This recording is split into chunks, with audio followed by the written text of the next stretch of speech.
The believers who gathered at the Jerusalem Council faced a monumental question. What was necessary for Gentiles to be saved and welcomed into the community of faith? Some Jewish believers argued that Gentiles needed to be circumcised and commanded them to keep the law of Moses. But Peter stood before the council and said that placing this requirement upon the Gentiles would be putting a yoke on their necks. So what did Peter mean? Was he calling the law of God an unbearable burden, or was he addressing something more specific? Then Paul and Barnabas described signs and wonders among the Gentiles, and James quoted a prophecy from Amos about the restoration of David's fallen tent. What in the world did all of this have to do with the question of Gentile salvation? In this video, we're going to continue moving from principle to practice by studying Acts 15 verses 6 through 18 and asking historical, cultural, literary, and geographical context questions. My hope is that you will see how asking these questions leads to a deeper understanding of a difficult passage and helps you grow more confident in studying God's Word for yourself. Now, if we haven't met yet, I'm Aaron with Life by His Word. This channel is for serious, hungry Christians who want to move beyond surface-level Bible reading, learn how to study Scripture accurately, and walk in obedience to God's Word. This is part 2 of our study of Acts 15. In part 1, we examined the background that led to the Jerusalem Council and identified the central issue being discussed. Now, I encourage you to watch part 1 before continuing because the context established there is necessary for understanding the rest of the chapter. In this video, we're going to follow the debate and examine the evidence that led the apostles and elders to their decision. But remember, my goal is not to simply tell you what I believe Acts 15 means. I want to show you how to study a difficult passage for yourself by observing the text, asking historical, geographic, literary, and cultural context questions, and then searching Scripture and reliable sources for those answers. So as we move through Acts 15, 6 through 18, pay attention not only to the answers, but also to the questions we're asking so that you can also learn to ask good context questions. Now, as we continue our study, let's do a very quick recap. In verse 1, we learn that certain Jewish believers had to travel from Judea to Antioch and taught, unless you are circumcised according to the custom of Moses, you cannot be saved. Now, Paul and Barnabas strongly disputed this teaching. The congregation in Antioch then sent Paul, Barnabas, and others approximately 300 miles to Jerusalem so the apostles and elders could consider the matter. When they arrived, the believers from the sect of the Pharisees stated their position. It is necessary to circumcise them and command them to keep the law of Moses. As we established in part 1, the central question was not whether circumcision or God's law had any biblical purpose. The question was, must Gentiles be circumcised, keep the law of Moses, and become Jews in order to be saved? With this in mind, let's continue our study in verse 6. Verse 6 says, "Now the apostles and elders came together to consider this matter." This verse raises cultural and literary context questions. Let's start with a cultural question. What kind of meeting was this? This was a closed-door meeting of recognized spiritual leaders of the believing community. The apostles and elders came together to discuss the theological issue, hear the evidence, reach a judgment, and to provide direction for the believing community. Now, this type of deliberation was consistent with the Jewish practice of bringing serious disputes before recognized leaders and making official decisions that were implemented throughout the community. The disagreement itself should not be viewed as negative. The participants held strongly differing opinions, and they needed to discuss the matter openly before reaching a unified decision. Now, let's ask a literary context question. Verse 6 says they came together to look into this matter. What is this matter? Well, we find the answer by reading verses 1 and 5. Verse 1 says, "Unless you are circumcised according to the custom of Moses, you cannot be saved." And verse 5 says it is necessary to circumcise them and command them to keep the law of Moses. So this matter is, what is necessary for Gentiles to be saved? Must they be circumcised? Must they keep the law of Moses as a requirement for salvation? Must they convert and become Jews before being fully welcomed? We need to keep returning to this question. Otherwise, we may turn Acts 15 into a discussion about the role of the law and circumcision in the life of a believer, instead of focusing on the issue the council actually gathered to discuss. Verse 7 says, "And when there had been much dispute, Peter rose up and said to them, 'Men and brothers, you know that a good while ago God chose among us that by my mouth the Gentiles should hear the word of the gospel and believe.'" The first question I would ask is a literary context question. What event is Peter referring to? Well, Peter is referring to the events of Acts 10 and 11 with Cornelius and his household. This experience represented a major paradigm shift in Peter's understanding of God's purposes. God sent Peter to the home of Cornelius, a Gentile. Peter proclaimed the gospel, and Cornelius and his household believed and received the Holy Spirit. They had not first been circumcised. They had not first converted and become Jews. They heard the gospel, believed, and God accepted them. Verse 8 continues, "So God, who knows the heart, acknowledged them by giving them the Holy Spirit, just as he did to us." This raises another literary context question. Why was the giving of the Holy Spirit so important? Well, Peter describes God as the one who knows the heart. The people of the council could not see the hearts of Cornelius and his household, but God could. God testified that their faith was genuine by giving them the Holy Spirit, just as he had given the Holy Spirit to the Jewish believers. Those Jewish believers received the Spirit in Acts 2. Cornelius and his Gentile household received the same Holy Spirit in Acts 10. God did not establish one sign of acceptance for Jewish believers and another for Gentile believers. He gave both the same Spirit. Verse 9 says, "And made no distinction between us and them, purifying their hearts by faith." What does Peter mean when he says that God made no distinction? He's not saying that Jewish and Gentile believers no longer had any cultural or ethnic distinctions. He's speaking about salvation. God did not save Jews one way and Gentiles the other way. He purified the hearts of both Jewish and Gentile believers through faith. Cornelius was not purified through physical circumcision or formal conversion to Judaism. He was purified by faith, and God testified to that purification by giving him the Holy Spirit. Peter's experience directly countered the claim introduced in verse 1 that Gentiles could not be saved unless they were circumcised. Peter continues, "Now therefore, why do you test God by putting a yoke on the neck of the disciples which neither our fathers nor we were able to bear?" This is one of the most debated statements in this passage. The first question I would ask is a cultural context question. What did a yoke represent? A yoke was a device that connected and directed. In Jewish thought, the image of a yoke was not negative. A yoke was a device that they used to join two cattle together and could represent authority, submission, and connection to a teacher or a way of life.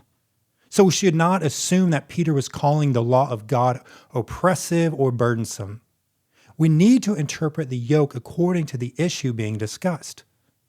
So I'd ask another question. What is the yoke referring to in this context? The matter under discussion was whether Gentiles had to be circumcised and keep the law of Moses in order to be saved. Therefore, the yoke was the requirement being placed upon them, that they must undergo conversion to Judaism by being circumcised and keep the law of Moses as a condition of salvation. Peter asks, why would they place that requirement upon Gentile disciples when neither their ancestors nor the Jewish believers themselves had been able to earn salvation through obedience to the law?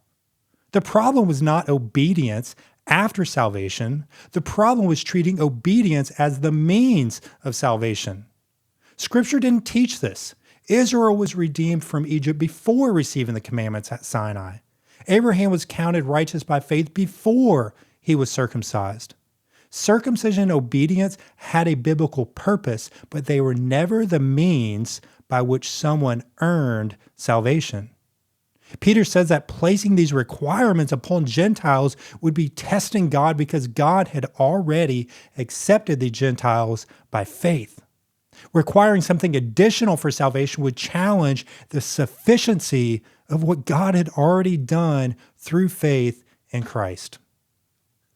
Peter concludes, "But we believe that through the grace of the Lord Jesus Christ, we shall be saved in the same manner as they." Notice the order of Peter's statement. He does not say that they will be saved in the same way as us. He says that we shall be saved in the same manner as they. Jewish believers were not saved because they were Jewish. They were not saved because they were circumcised. They were not saved because they had perfectly obeyed the law. They were saved through the grace of the Lord Jesus Christ. The Gentiles were saved in the same way. Peter's conclusion is clear. There is not one way of salvation for Jews and another for Gentiles. Both are saved through the grace of the Lord Jesus Christ. That answers the central question of the council. Gentiles did not have to be circumcised and keep the law before God could save them.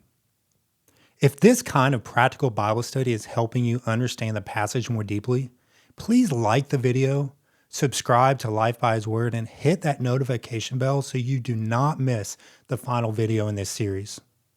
Also, as you read Acts 15 verses 6 through 18, what historical, geographical, literary, or cultural questions would you ask? Leave a comment and let us know. Now let's continue with Paul and Barnabas' testimony. Verse 12 says, "Then all the multitude kept silent and listened to Barnabas and Paul, declaring how many miracles and wonders God had worked through them among the Gentiles." The primary question here is a literary context question. What were Paul and Barnabas referring to? They were referring to their ministry among the nations, specifically the events recorded in Acts 13 and 14. They had witnessed Gentiles respond to the gospel by faith. They had also seen God perform signs and wonders. These included the judgment involving Elymas, the magician in Acts 13, and the healing of the man who had been crippled from birth in Acts 14. Their testimony served as additional evidence that God was at work bringing Gentiles into the kingdom through faith in the Son of God. The purpose of their testimony is clear. The testimony of Paul and Barnabas supported Peter's conclusion that God was saving Gentiles through faith without first requiring circumcision and obedience to the law as conditions for salvation. It's a little surprising to me that Luke doesn't record more of Paul's position, so I'd ask this literary context question. What did Paul believe about the connection between circumcision and salvation? To understand Paul's position more fully, read Galatians 2, where he clearly argues that justification comes through faith in the Messiah, not through works of the law. After Paul and Barnabas finish speaking, James responds, "Men and brethren, listen to me. Simon," Peter, "has declared how God at first visited the Gentiles to take out of them a people for his name." This raises both historical and cultural context questions. First, a historical context question. Who is James? James, whose Hebrew name was Jacob or Yaakov, was the brother of Jesus. Although he did not initially believe during Jesus' earthly ministry, the risen Jesus appeared to him. James later became a prominent leader in the believing community in Jerusalem. Now I would ask a cultural context question. What role did James play in this council? At this council, James appears to have functioned as the leader of the Jerusalem congregation, the moderator of the discussion, the one who reviews the evidence, and the one who states the final judgment. James has listened to the testimony of Peter, Paul, and Barnabas, and he now considers whether their testimony agrees with Scripture. This is really important. The council does not make its decision based only on personal experience. God's observable work among the Gentiles must agree with God's written word. James continues, "And with this the words of the prophets agree, just as it is written." Then he quotes this Old Testament prophecy. "After this I will return and will rebuild the tabernacle of David, which has fallen down. I will rebuild its ruins, and I will set it up so that the rest of mankind may seek the Lord, even all the Gentiles who are called by my name, says the Lord who does all these things." The first question is a literary context question. Where is James quoting from? James is quoting from Amos 9, verses 11 and 12.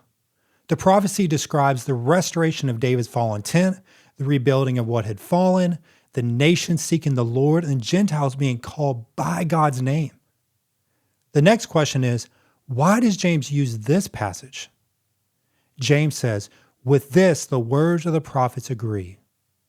Amos had prophesied that the nations would seek the Lord and be called by his name. So the salvation of the Gentiles was not a new plan. It was not something that God suddenly decided to do in the book of Acts. Their inclusion had always been a part of his redemptive plan. James is showing that God was not abandoning Israel in order to save Gentiles. The prophecy did not present Gentiles as first becoming Jews and then seeking the Lord. Through the Messiah, the Son of David, God is restoring and gathering a people that included believing Jews and believing Gentiles.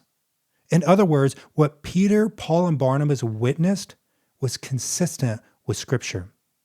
Their experience and the words of the prophet agreed. That agreement was essential. The council did not choose between Scripture and experience. They examined God's observable work and confirmed that it agreed with God's written word. The council now had Peter's testimony, the ministry of Paul and Barnabas, and the words of the prophets. All three pointed toward the same conclusion. God was saving Gentiles through faith without first requiring them to convert and become Jews through circumcision. They are now ready to hear James' decision in Acts 15, verses 19 through 21, which we will examine in part 3 of this series. But let's return to our opening question. What did Peter mean when he called this requirement a yoke? In context, he was not calling God's law evil or burdensome. He was rejecting the demand that Gentiles undergo circumcision, convert to Judaism, and keep the law of Moses in order to be saved. Peter's testimony showed that God had already accepted Gentiles through faith, given them the Holy Spirit, and purified their hearts. Paul and Barnabas confirmed that God was continuing to work among the nations, and James showed that this agreed with the prophets. The evidence pointed toward a clear conclusion. Jews and Gentiles are saved in the same way, through the grace of the Lord Jesus Christ. But that raises the next question. If Gentiles did not need to become Jews in order to be saved, why did James immediately give them 4 commands? That is what we will examine in part 3. Before you go, leave a comment answering this question. Based on your own study, why do you think that James gave the Gentile believers these 4 instructions found in Acts 15:20? Now, if this video helped you understand Acts 15 more deeply, please like the video, subscribe to Life by His Word, and share it with someone who wants to grow in studying Scripture. Make sure you watch part 1 if you've not already, then join me for part 3 as we examine James' ruling, the 4 instructions, and the meaning of Acts 15:21. I'll see you there.